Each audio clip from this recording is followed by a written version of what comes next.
Hello guys, reka nizere ko mumeze neza aho muri mu nguni zitandukanye z'igihugu. Uwiteka akomeze kubarinda ndetse no kubaremera amashimwe. Genda umusongozi nk'ibisanzwe. Ubushize twigiye hamwe ibintu by'ingenzi tugomba gukora mbere yo kwatsa imodoka yacu. Turibuka neza ubushize twarebeye hamwe uburyo bareba ibipimo by'amavuta mu modoka, ibizwi nko kujoja, ngira ngo narabibabwiye cyane. Uburyo tureba ibipimo by'amavuta mu modoka, yaba amavuta ya moteri, amavuta ya vola, amavuta ya feri ndetse n'ayambriage, n'uburyo tureba amazi muri radiateri n'ibindi byinshi bigiye bitandukanye. Nta gitangaza kirimo. Byashoboka ko wakurikirira somo twize ubushize utarinjiramo imbere mu modoka cyangwa utazi ibyuma biba birimo imbere mu modoka. Nkuko hari n'umuntu waba ugenda mu modoka buri munsi ariko utamubaza ngo batiri iherereye mu modoka cyangwa se umubwire ngo ugenda ushyira amazi mu modoka ngo amenye ahantu yashyira kandi agenda mu modoka buri munsi. Ibyo nta bitangaje birimo. Icy'ingenzi ni uko umusongozi yabikoze akayabashyirira hanze.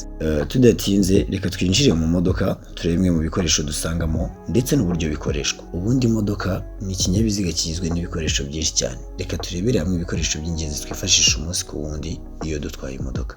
Aha twavuga nko kuri pedali. Pedali ni ibi byuma bitatu mureba dukandagiraho igihe dutwaye imodoka. Ibi byuma bitatu biba mu modoka twita iza manuel cyangwa se imodoka zikoresha embrayage. Burya imodoka za automatique ntago zigira embrayage, ziba ziri automatique nyine biba bikoranye, ntago uba uyireba ku buryo wayikandagiraho. Ziba zifite feri, zifite n'umuriro ku ruhande nkuko mubona iriya feri n'umuriro biteye. Ubundi ku kaguru k'ibumoso haba hari embrayage, hagati hakabamo feri, ku ruhande rw'iburyo hakaba umuriro. Uko niko imodoka za manuel ziteye. Naho automatique ziba zifite umuriro zikagira na feri, embrayage yayo ntabwo uyibona ku buryo wayikandagira cyangwa se wayikoresha, biba bikoranye nyine bayikoresha mu buryo bwayo buri automatique niko nabivuga. Uyu munsi reka turebere hamwe imikorere ya pedali y'imodoka ya manuel. Nkuko nabikubwiye, imodoka ya manuel ibigizwe n'ibyuma bitatu, harimo embrayage, hakazamo feri ndetse n'umuriro muri rusange. Uyu munsi ngiye kugaruka cyane kuri iki cyuma cyitwa embrayage. Embrayage nicyo cyuma twifashisha nka 90% mu gihe dutwara imodoka. Ni gute icyuma kimwe cyagira 90% mu migendere y'imodoka? Dore impamvu embrayage ari igize 90% mu migendere y'imodoka. Buri gihe ni idufasha mu gihe duhagurutse imodoka ndetse n'iyo duhagarara. Dore uburyo bwiza wakoresha embrayage yawe mu gihe uhagurutse imodoka cyangwa se ugiye guhagarara. Menya ko ari ingenzi gukandagira embrayage cyane mu gihe ugiye kwangaja vitesse ndetse n'igihe ugiye guhagarara. Si byiza ko naga embrayage mu gihe ugiye guhagurutsa imodoka yawe kuko bituma imodoka isimbuka. Embrayage irekurwa gake gake mu gihe duhagurutse imodoka. Niba uri ku embrayage gake gake, ritime uyirekuriyeho ni nayo ritime imodoka ihagurukiraho. Si byiza rero ko naga embrayage, ahubwo biba byiza mu gihe cyo guhaguruka iyo urekuye kuri embrayage gake gake cyane. Ibyo bikajyanirana no gushyira akariro gake. Reka tugaruke kuri levier de vitesse. Levier de vitesse ni akakuma umuntu afashe mu ntoki, niko kadufasha gushyira vitesse mu modoka mu gihe imodoka iri kugenda. Akakuma gakunze kugora abantu benshi cyane mu mitwarire y'imodoka. Iyo urebye kuri levier de vitesse ubonaho imirongo ndetse n'imibare. Iyi mirongo mubona ishushanyije kuri levier de vitesse niko muri buwate ya moteri haba hateye. Uzumva bavuga ngo imodoka iri point mort. Ubundi imodoka iri point mort ni imodoka iba itarimo vitesse n'imwe. Ni imodoka iba ihagaze nyine nta vitesse n'imwe irimo. Ikintu kizakubwira ko imodoka iri point mort igihe uzazunguza levier de vitesse ukumva ikora ku bikuta bya buwate hirya no hino nta kintu na kimwe kiyitega, cyangwa se ukareba kuri levier de vitesse yawe ukabona iri hagati ya vitesse ya 3 ndetse na 4, burya icyo gihe imodoka yawe izaba iri point mort. Dore uburyo wakwangaja mu vitesse ya mbere. Iyo tugiye kwangaja vitesse mu modoka nkuko nabikubwiye iteka n'iteka, dukandagira embrayage cyane tukayigeza hasi kuri tapi, ubundi tugakura levier de vitesse tukayegereza, tukayisunika tuyijyana imbere. Icyo gihe tuba dushyizemo vitesse ya mbere. Tukandagira embrayage cyane nkuko nabikubwiye, ugakura levier de vitesse ukayegereza cyane, ubundi ugasunika ujyana imbere. Icyo gihe ubushyizemo vitesse ya mbere. Iyo tugiye kwangaja vitesse ya kabiri, n'ubundi dukandagira embrayage cyane, tugakura levier de vitesse tukayegereza kwa kundi twabigenje tujya kwangaja vitesse ya mbere, ubundi tukamanura hasi cyane. Iyo tugiye kwangaja vitesse ya kabiri mbigusubiriremo, dukura levier de vitesse cyane tukayegereza nk'abagiye kwangaja vitesse ya mbere, ubundi tukamanura hasi cyane. Bitandukanye no kwangaja vitesse ya mbere tukiyegereza cyane tugasunika tujyana imbere, icyo gihe tuba dushyizemo vitesse ya mbere. Twajya gushyiramo vitesse ya kabiri, still wibuke ko embrayage bigomba kuba iri hasi cyane. Tumanura embrayage hasi cyane, tugakura tukiyegereza, ubundi tukamanura hasi. Icyo gihe tuba twangaje vitesse ya kabiri. Tukiri kuri Revient de vitesse, reka dukomeze n'izindi vitesse. Vitesse ya gatatu, niba turi muri vitesse ya kabiri, ugura byumva ko Revient de vitesse iba yamanutse isa n'iyegeye hepfo cyane, uyifataho ukayisunika imbere tout droit, imodoka yawe burya ihita ijyamo vitesse ya gatatu bitakugoye cyane. Hari abantu bigora akabanza agafata Revient de vitesse akayisubiza point mort akaba yanayizunguza, biriya bintu ntabwo ari byiza, byatuma unarenga umuhanda bitewe n'ukuntu warangariye kuri Revient de vitesse. Niba washyizemo vitesse ya kabiri, oroshya urambika ikiganza kuri Revient de vitesse yawe, uyisunike tout droit wiyoroheje, uyisunikira imbere, burya vitesse ya gatatu ijyamo mu buryo bworoshye cyane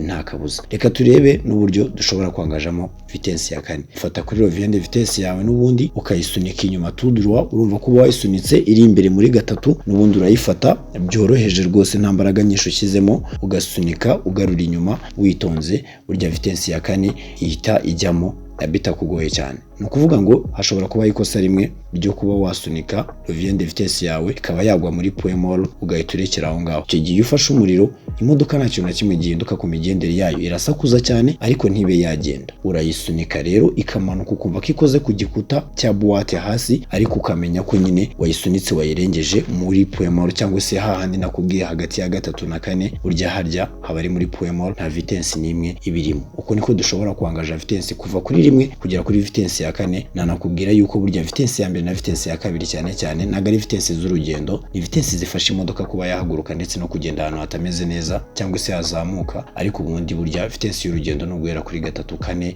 kuzamura muri rusange. Reka tugaruke kuri vitesse ya gatanu ndetse na revanse, tunasuza ku mikorere ya Revient de vitesse. Twabonye ko vitesse ya mbere dukora tukiyegereza tugasunika tujyana imbere, ubona ko vitesse ya kabiri dukora tukiyegereza n'ubundi handi tuba twayishyize muri vitesse ya mbere tuyifatira ku gikuta n'ubundi tukamanura hasi muri kabiri. Vitesse ya gatatu tubona ko dusunika imbere tout droit. Vitesse ya kane tubona ko tuyisubiza hasi tukayimanura hasi tout droit duciye muri point mort. Tugiye kugaruka kuri vitesse ya gatanu ndetse na revanse tunasoza imikorere ya Revient de vitesse. Reka mwibutse ko izo vitesse zose kandi tuzangaje twakandagiye ambriage cyane. Vitesse ya gatanu usunikira hirya, niba navuga ko ari ku ntebe yo kwa mwarimu, niba nabyita ngo iki, usunikira iburyo bwawe, urayisunika hirya ubundi ukayisunika uyijyana imbere. Icyo gihe ushyizemo vitesse ya gatanu. Vitesse ya gatanu dufata Revient de vitesse tukayisunikira hirya cyane, ubundi tukayisunika tuyijyana imbere. Icyo gihe tuba dushyizemo vitesse ya gatanu. Revanse n'ubundi tuyisunikira hirya cyane, nk'abangaje vitesse ya gatanu tuyisunikira hirya cyane, ubundi tukayimanura hasi. Icyo gihe tuba dushyizemo revanse. Ngira ngo ugerageje kumva neza uburyo iriya mirongo ishushanyijemo, ni nabwo natwe twagiye tugenderaho twangaje vitesse zacu. Wagerageje kureba ukuntu iyi mirongo ishushanyije neza kuri Revient de vitesse, kwangaje vitesse nawe byakorohera cyane rwose. Tukiri bimwe mu bikoresho twifashisha mu gihe dutwaye imodoka, ngira ngo ubushize naberetse ahantu dushyira amazi adufasha guhanagura ibirahure by'imodoka yacu, cyangwa se adufasha guhanagura ibirahure mu gihe imvura iguye turi ku rugendo cyangwa dutwaye imodoka muri rusange.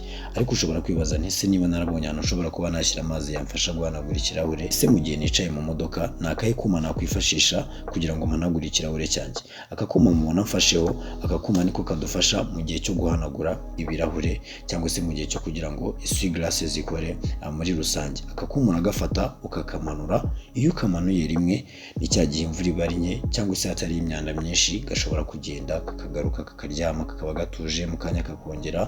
Iyo wongeye ukamanuraho speed iriyongera. Ubwo ni ukuvuga ngo bitewe n'urugero rw'imvura cyangwa se bitewe n'urugero rw'ibyo ushaka guhanagura, ni wowe ukagendera uburyo kagendamo. Urakamanura, washaka kugahagarika ukagasunika hejuru handi wagakuye, burya karahagarara kagatuza. Aka niko kuma kadufasha guhanagura ikirahure cyacu muri rusange. Ugasanga iburyo munsi ya vola yawe cyangwa se munsi ya direction, ariko mba numva ko ari direction muri rusange, sinzi niba ari njye byumva nabi cyangwa se ariko bimeze, ndibaza ko ari direction, ubwo sinzi ukuntu nabyita mu Kinyarwanda. Nakadufasha kuyobora imodoka yacu muri rusange. Tuvuye kuri ibyo, reka tugaruke kuri kano gakoresho. Aka gakoresho nako ni agakoresho gakoreshwa cyane ndetse ni n'agakoresho k'ingenzi cyane, kuko ni agakoresho kadufasha gucana amatara ndetse no kugaragaza ibyerekezo tugiye kwerekezamo. Hari nk'igihe uba ugiye gukata iburyo mu muhanda cyangwa ugiye gukata ibumoso, ukaba wabanza ukabigaragaza, ngira ngo mujya mubona ibinyoteri mu muhanda iyi modoka zigenda. Aka kantu niko kabidufashamo mu gihe ducana amatara ndetse n'igihe ducana ibinyoteri muri rusange. Uragafata ukagakaraga ukajyana imbere, ngira ngo murabona ukuntu ndi kugakaraga. Akakuma uragafata ukagakaraga ukagakaraga ukajyana imbere. Iyo ugakaraze rimwe hazamo amatara ya stationnement, ni amatara aba yaka gake, ntabwo ari amatara yagufasha kugira ngo urebe imbere cyane. Kongera ukagakaraga bwa kabiri, burya nibwo utangira kubona light cyangwa se urumuri imbere yawe rushobora kuba rwagufasha kuyobora imodoka yawe mu gihe hatabona cyangwa se mu gihe bwije muri rusange.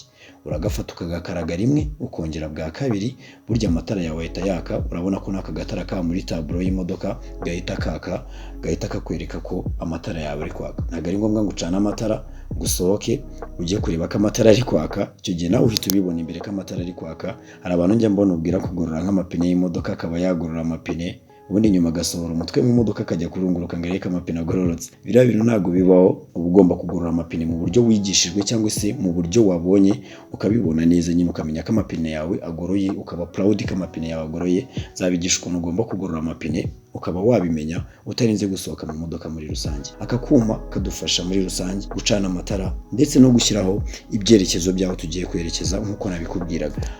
Iyo ugiye gucana icyerekezo akakumura agasunika, ukagasunika usa n'ukamanura hasi. Iyo ugasunitse ukamanura hasi, ubwo nyine uba ukerekeje muri direction cyangwa se mu cyerekezo cy'ibumoso. Ahantu ugiye niho ukerekeza. Niba ugiye iburyo uragasunika ukajyana iburyo, niba ugiye ibumoso ugasunika ukajyana ibumoso.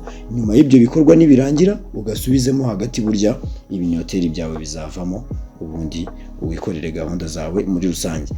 Tukivuga ku binyoteri, reka tugaruke kuri aka kabuto mubona nkozeho. Aka kabuto mubona nkozeho ni akadufasha gushyiramo double kinyoteri cyangwa se gucana ibinyoteri bibiri icyarimwe. Bya binyoteri mujya mubona byakira rimwe. Ushobora guca nko ku modoka ku muhanda ihagaze, ubona ibinyoteri biri kwakira rimwe. Burya iyo uhagaze ahantu hatemewe ku muhanda, ushobora gushyiramo biriya binyoteri bibiri kugira ngo umenyeshe n'abagenzi batambuka muri uwo muhanda ko bishobora kuba bagucaho bakigendera nta kibazo. Biriya binyoteri bibiri dukanda kuri kano kabuto, iyo tugakanzeho burya bihita byaka, wakongera ukagakandaho bwa kabiri ukaba bijimije bigahita bizima. Tugana ku musozo, reka turebe gato kuri taburo dusanga mu modoka. Niwinjira mu modoka uzasangamo taburo irimo n'inshinge zipima ibipimo bigiye bitandukanye. Nk'uko mubibona muri taburo yacu dufitemo inshinge enye. Harimo urushinge mubona rubanza ku ruhande rw'ibumoso, hakazaho urushinge rukurikiye, hakaza urushinge rurimo hagati ubona rufite na taburo isa n'aho ari nini, rurimo n'imibare minini, ndetse n'urushinge ruri ku ruhande rw'iburyo twavuga ko rusa naho rufite taburo iri medium cyangwa se iringaniye. Urushinge twahereyeho ubona ruri ku ruhande rw'ibumoso ni urupima ubushyuhe cyangwa se nicyo gipimo cy'ubushyuhe muri rusange. Ngira ngo urabibona ko kuri iki gipimo hari alphabe ebyiri. Hejuru kuri kariya kabara k'umutuku hari alphabe ya H, hasi hariya hari agashinge hakaba alphabe ya C. Iriya H ivuze hot cyangwa se ubushyuhe, iriya C ikavuga cold cyangwa se ubukonje. Ni ukuvuga ngo iyo urushinge rwawe ruri hasi nka kuriya ruri kuri C, imodoka yawe burya ibikwereka ko nta bushyuhe, igipimo cy'ubushyuhe kimeze neza. Igihe uzabona urushinge rwazamutse ruri gusatira inyuguti ya H, uzamenye ko imodoka iri kukwereka ko ubushyuhe bw'imodoka yawe buri kuzamuka, iri kugenda iba hot cyangwa se iri kugenda ushyuha uko imodoka igenda izamuka mu gipimo cy'ubushyuhe. Uko izamuka ushobora no gushiduka yagutwitse cyangwa se yahiye bitewe n'ukuntu nyine yashyushye cyangwa se n'ukuntu ubushyuhe bwagiye bwiyongera muri rusange. Uru rushinge ubona rukurikiyeho ni urudufasha gupima essence cyangwa se mazutu muri rusange, reka mbivuge gutyo. Igihe urushinge rwawe urabona ko naho hariho alphabe ebyiri, urabona ko hejuru hariho alphabe ya F, hasi hakazaho alphabe ya E. Iyi E yo hasi ivuze empty cyangwa se nta kintu nyine kirimo. Iyi F yo hejuru ikavuga full cyangwa se ikakubwira ko essence cyangwa mazutu yawe yuzuye muri reservoir cyangwa se mu modoka, reka tubyite gutyo muri rusange. Iyo tuvuye kuri iyi taburo tuza kuri iyi taburo iri hagati isa n'aho ari na nini muri zose. Iyi taburo ni itwereka umuvuduko cyangwa se ibirometero tumaze kugenda. Urabona urushinge rw'iyi taburo uko ufata umuvuduko cyangwa se uko imodoka igenda, urushinge rugenda ruzamuka. Ubwo niba urushinge ruzamutse rukagera muri uyu mubare wenda 60 cyangwa se rukaza rukagera muri 80, ubwo icyo gihe ni umuvuduko uri kugenderaho. Ubwo urushinge rwe niruzamuka rukarenga kuri uyu muvuduko wa 60, rukaba rwarenga agakoni kamwe cyangwa udukoni tubiri. Urabona ko hagati ya 60 na 80 haba harimo udukoni tumeze nk'uturi mu isaha. Reka nanga urugero rworoshye. Urabona ukuntu iminota